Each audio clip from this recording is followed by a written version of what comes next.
the story of Balushaha the Miser. This story is taken from the Treasury of Indian Tales, and it has been retold in a summarized form by Shankar. We are going to read this story so that we can know about the story as well as we can also have a reading classes here only. You love to read stories? Yes, ma'am. Like to hear stories? Yes, ma'am. Okay, good. So let's come. Balusha was a great miser. You know who's a miser? Yes, ma'am. Yes, ma'am. Gifted. Right. He was a great miser. Yes. He hated to spend on anything or anybody. He never liked to spend money on anyone. One day he saw some ripe dates on a tall palm tree. What is dates? Kheju. Good. So he saw dates on a palm tree. He liked dates very much, but he did not want to ask anyone to climb up and get them for him. For he might have to pay him something. If someone helps him, he will have to pay, or he will have to share the dates. So naturally, here he tried to do it by himself. Okay? And so what he did, he did not ask anyone to climb up and get them for him, for he might have to pay something. So Balusha decided to climb the tree himself. He had never climbed up a date tree before or date palm before, but he managed to reach the top. He was about to pick some dates when he happened to look down. Now he was very high, and when he looked down, the height scared him. It made him afraid. The height from the ground frightened him so much that he started to tremble. Shaking, yes. He feared that he would fall and be killed. He cried out to God for help and promised to feed 1,000 Brahmins if only God would help him to climb down safely. He promised God, you also do, no? Give me good marks and I will give you this. I will give you a puja. So we all do this. He also promised to feed 1,000 Brahmins. He began to slide down the tree. Slowly he came down the tree. When he was halfway down, he looked at the ground again.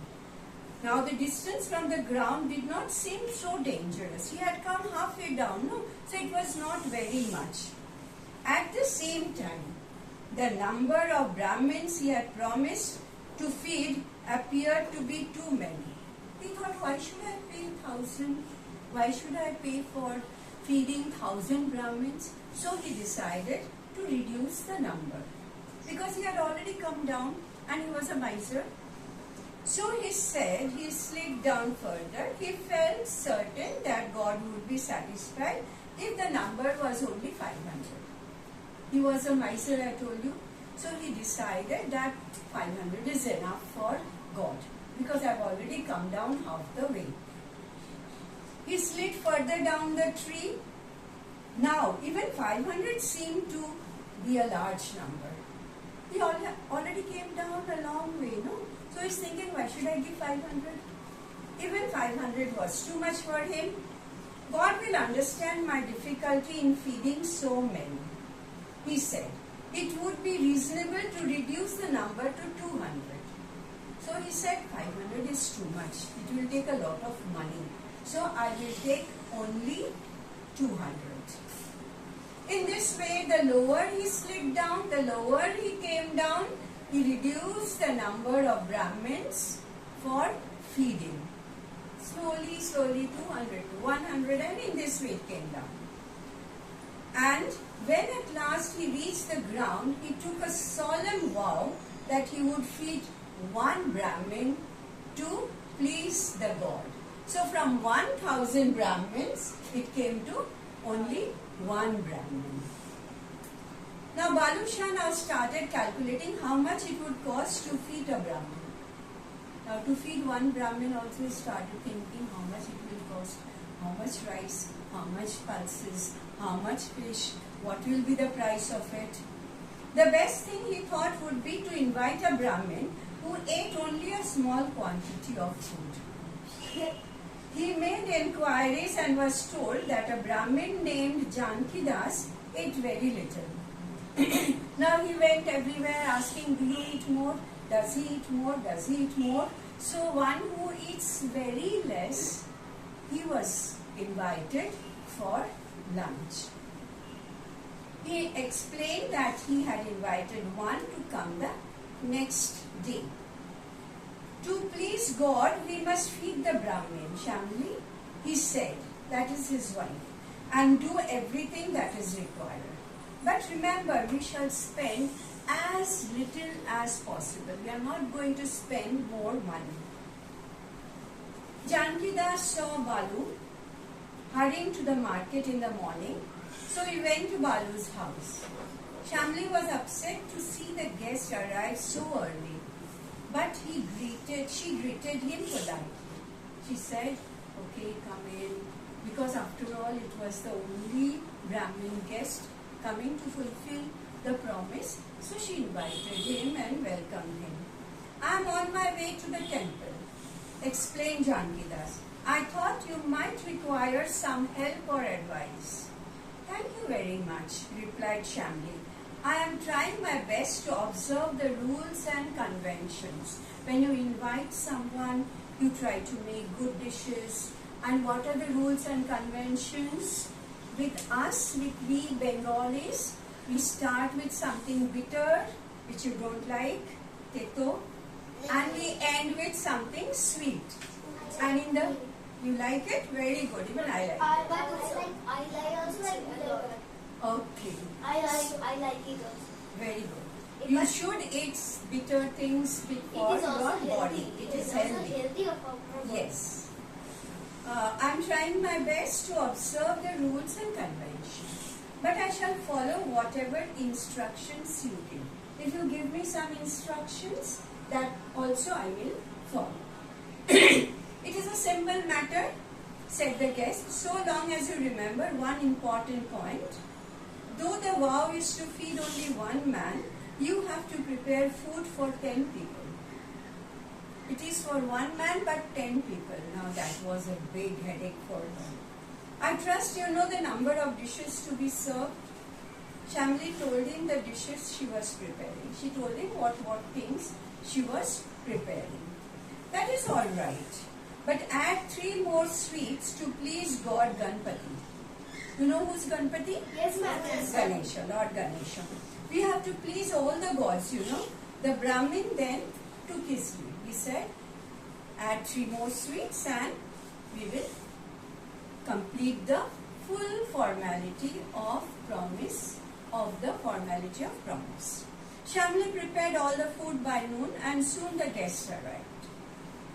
Let us first satisfy the family god, he said. Shamli lit a lamp and laid out all the food in front of it. Janki Das then said, you have offered the food quite correctly. But what about the 2 gold mohurs which are part of the offering? Now what are mohurs? Mohurs are 2 gold coins. At that time you had to give a dakshina to the Brahmin you feed. So the dakshina here was 2 gold mohurs. Balusha had not said anything about gold mohurs before, but as it was an important custom, Shamli had to agree. Janki Das sat down to eat. He ate quite a lot. He said that he eats very little, but he ate quite a lot. Then he spread out a piece of cloth, putting all the remaining food in it, and made a huge bundle for his family. These you know, in Pir Pujas, the priests also take all the fruits and all the offerings that are made to him. The 2 gold mohurs he put in his purse. Then he said, the food was good and God will be pleased with you and Balusha. Now you must offer dakshina. Now dakshina, 2 gold mohurs already been given. He is asking for another dakshina. Shamili did not understand what he meant. Jankidas explained, when you feed a Brahmin, the meal is not complete unless you give him at least 2 gold mohurs. That is a well-known custom. So you have to give another two more gold mohurs as a dakshina. So one side, one dakshina was already given for the food and another dakshina for the Brahmin. Gold coins. They are gold coins. Yes, yes. Yes. Shamili feared that her husband would not approve of giving dakshina, but if it was a well-known custom, she had to do it. So she gave another 2 gold mohurs to the Brahmin. Satisfied at last, Jankidas returned home. He then told his wife that Balusha would come to their house and he would be very angry. Jankidas explained to his wife what she must do when Balusha arrived. Then he went to his room and slept soundly. So he said, Balusha, when he comes back, he will surely get angry because he ate so much food. He took so much food for the family. He also took 4 gold mohurs. So he will be angry. He will come and challenge the Brahmin. So what she should do, that was the instruction. He gave the instruction and he went to sleep. Then he went to his room and slept soundly. When Balusha returned home, Shamili told him all that had happened. Balusha was furious and ran all the way to Jankidas' house to ask him why he did all that. So he wanted to know. When the Brahmin's wife saw Balusha approaching, she began to wail. She began to cry. Wail means cry, very loudly. She began to cry. Oh, you wicked man, she cried. What have you done to my husband? You have poisoned him. If my husband dies, what will happen to me and my children? If he dies, the police will come and catch you and you will be hanged.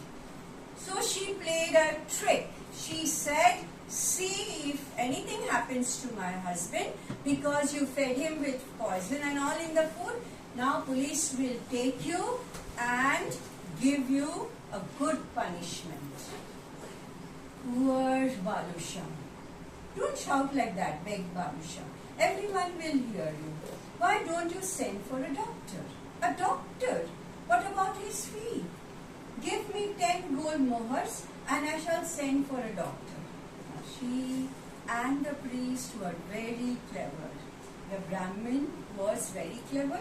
He gave the idea to his wife also. If he cannot get a doctor to cure him, you will certainly be hanged. Give me time to run home, begged the miser. Send somebody with me and I shall send you 10 gold mohurs. You must get the best doctor. Balusha took Jankidas' son with him and went home as fast as his legs could carry. His wife asked him, why such haste? What has happened? The worst, replied Balusha. Worst means very, very bad. Bad, worse, worst. Okay? So the worst has happened. You have poisoned Jankidas and I am going to be hanged.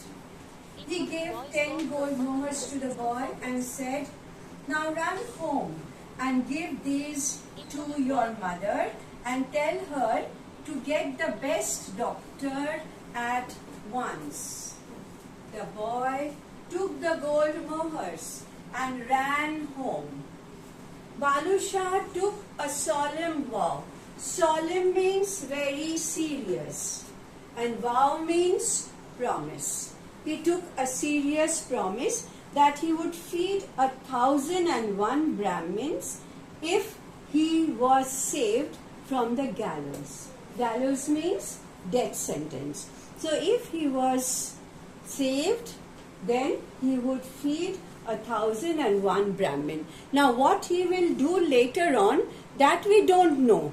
But at least he again promised to feed 1,001 Brahmin, and let's see what he does later in some future class. Okay?